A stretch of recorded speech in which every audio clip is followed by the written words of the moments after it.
that true? Is the congressional waistline getting trimmer, or is there still a lot of fat to be sliced off? Chief National Correspondent Jim Engel says some lawmakers have found plenty.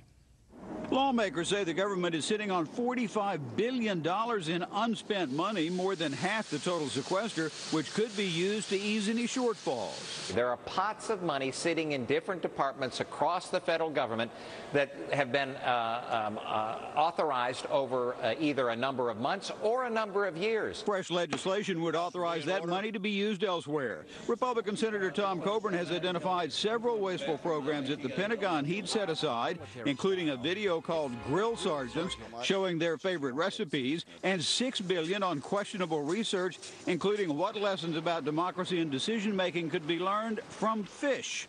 Senator Coburn and others also refer to what he calls duplication nation, dozens of programs intended for the same purpose. And there are over 100 different programs focused on science and technology, engineering, and math. There are 47 job training programs, according to GAO, only 5 of which have had an impact study since 2004, and less than half of which have had a performance review. Nevertheless, one Democrat mocked those who argue Washington should cut back the way families do. Can't we just cut 2% just like American families? American families don't run prisons.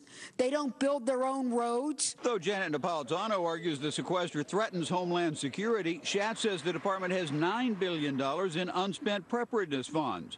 Critics also point to $90,000 spent to upgrade security at a spring training site in Arizona for pro baseball teams. The General Services Administration, which runs federal properties, won notoriety when an official memorialized a lavish government-paid trip to Vegas, a stark contrast to some buildings in GSA's inventory, even near Washington, a hearing noted today, many go unused. There are over 500 buildings here, and over 200 of them are vacant or underutilized. In 2010, President Obama said GSA had some $15 billion in property that should be sold by 2014. Only a portion has been, and officials question the value of even those.